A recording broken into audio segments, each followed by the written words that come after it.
Un saludo, apreciados amigos del curso de Fenomenología, Hermenéutica y Teología. Voy ahora, en esta presentación, a indicar como las características principales y la función de la fenomenología hermenéutica en la reflexión teológica.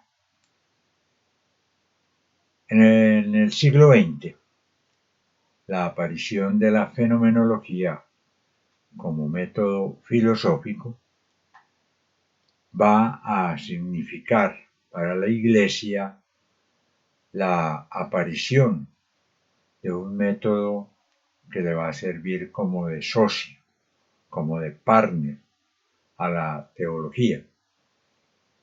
La teología venía acostumbrada, especialmente en los últimos siglos, a la escolástica o a la llamada neoescolástica, que se fundamentaba en la filosofía y la teología que viene de Santo Tomás y que está anclada últimamente en la filosofía aristotélica.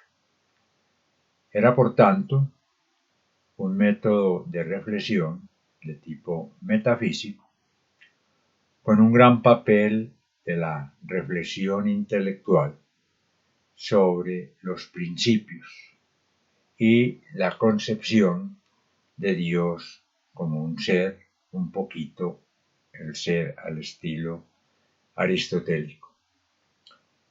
Ese tipo de reflexión tenía una gran utilidad en cuanto afirmaba que el ser era Dios y que por tanto tenía todas las características del ser, inmutable, incambiable, que permanecía por siempre y que se podía entender claramente a partir de una reflexión racional. Ese tipo de reflexión neoescolástica entra en crisis a principios del siglo XX y se da allí ese conflicto entre la filosofía neoescolástica y los otros tipos de filosofía que se consideraban subjetivistas, relativistas o idealistas. La fenomenología aparece entonces en ese momento como un aporte valioso para la reflexión teológica y así podemos ver cómo desde el principio hubo como esa vinculación de fenomenología y filosofía. Algunos la aceptaban, otros la rechazaban, pero se estableció ese diálogo entre fenomenología y teología. La fenomenología actual, especialmente en la vertiente francesa, representada por Jean-Luc Marion, heredero de Heidegger, Michel Henry, Jean-Luc Nancy, Claude Romanov, son fenomenologías que abren la puerta a la donación del fenómeno. El fenómeno es donación y ese fenómeno se da en el mundo de la vida. La donación se da en la experiencia del sujeto. Y allí en la experiencia se encuentra el sentido que se da y que es captado por la conciencia y tematizado, es decir, no es definido, no es conceptualizado, sino tematizado, organizado alrededor de algunos temas para obtener un conocimiento más profundo de la experiencia. El fenómeno, pues, de la donación es fundamental en esta nueva fenomenología, porque allí en el mundo de la vida se da la experiencia del don.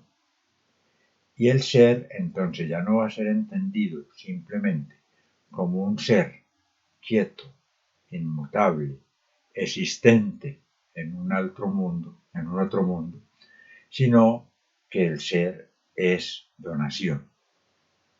El ser se da. La fenomenología entonces se va a ocupar en un primer lugar especialmente con Edmund Husserl de la conciencia y de las vivencias de la conciencia.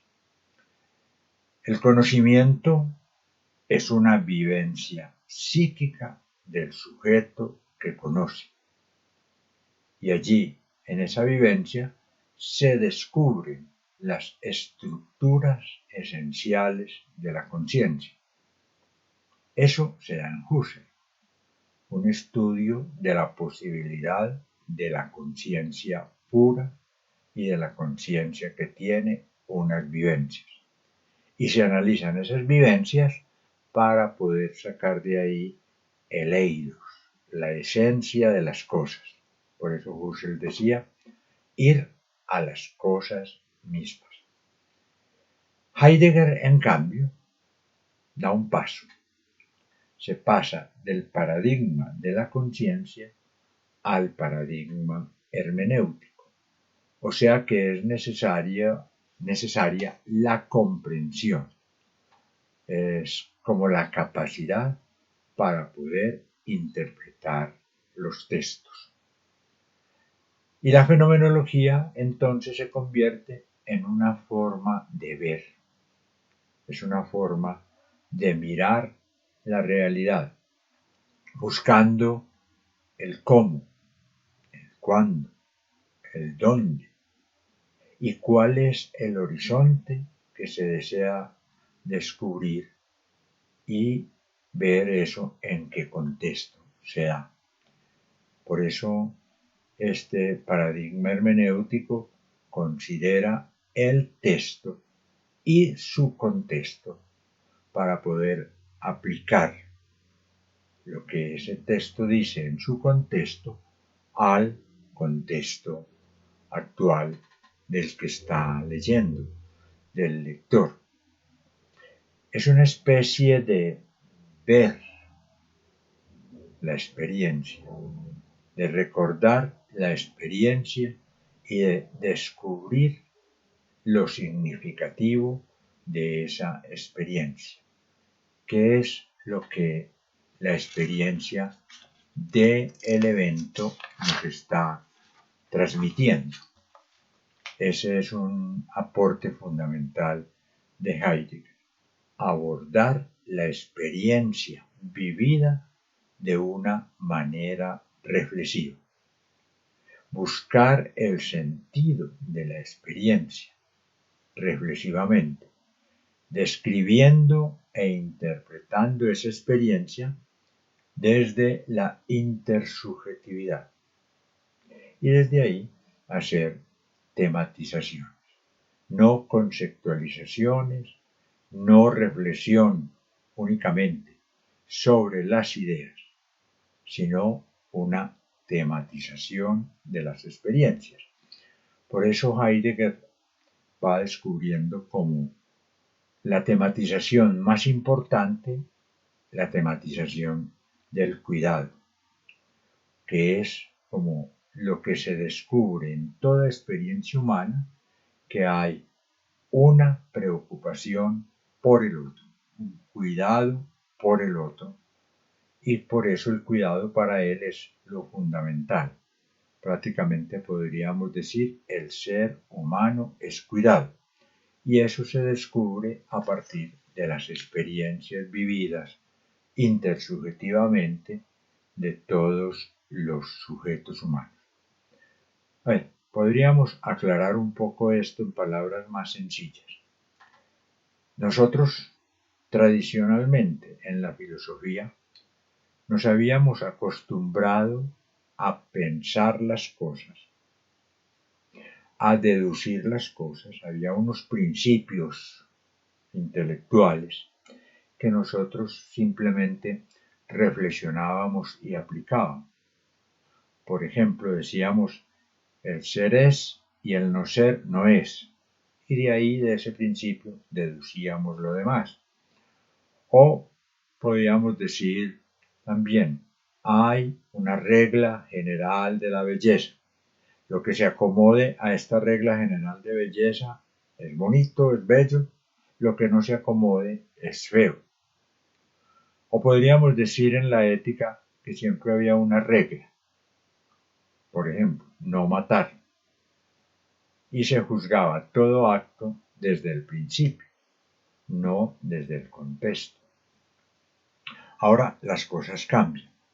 Ahora ya hay que ir a las experiencias del sujeto y mirar allí qué sería lo bello, qué sería lo ético, partiendo de esa estructura fundamental, por ejemplo, del cuidado.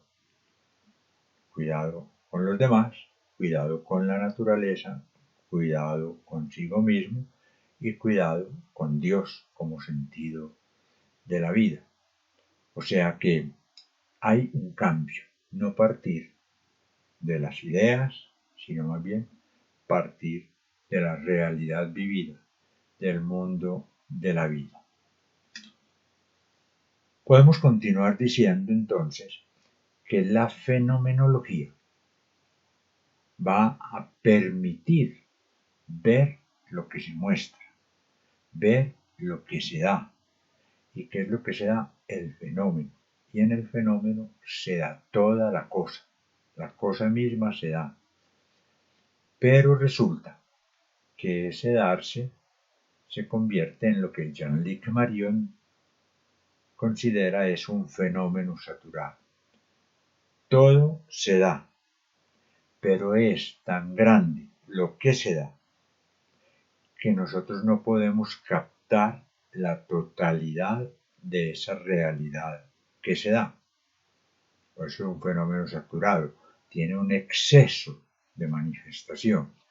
Por ejemplo, cuando nosotros analizamos una guerra es un fenómeno saturado. Es tan saturado que ninguno puede decir exactamente qué sucedió en determinado momento. Uno da su versión, lo que vio, lo que sintió, lo que experimentó, pero no es capaz de definir la totalidad de lo que es la guerra. Es un fenómeno saturado, por eso hay distintas versiones de la guerra, del lado de los vencidos, del lado de los vencedores, del lado de las víctimas, del lado de los victimarios. Entonces la idea es tratar de ver cómo se tematiza todas esas visiones, todas esas experiencias para poder nosotros decir exactamente qué fue lo que sucedió, por ejemplo, en la Segunda Guerra Mundial. Es un fenómeno saturado. Así, entonces podemos llegar a una conclusión importante, y es que la ontología es la fenomenología de todo lo que se da mostrándose, de todo lo que se muestra dándose. Esto es fundamental para la reflexión teológica, porque Dios va a ser considerado entonces un fenómeno saturado. No es simplemente un ser al cual accedemos por la inteligencia, sino que Dios es más bien la donación, es lo que se da, un fenómeno saturado por excelencia.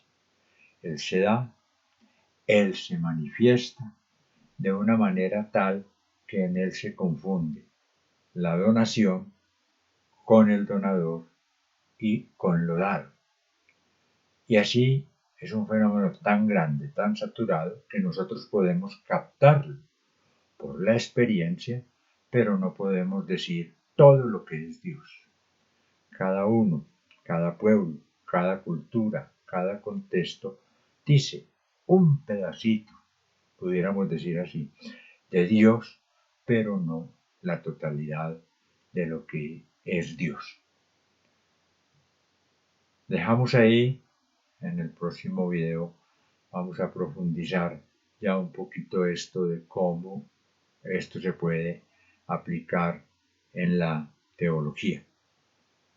Ustedes me pueden hacer llegar sus preguntas sobre este primer video y luego las compartimos.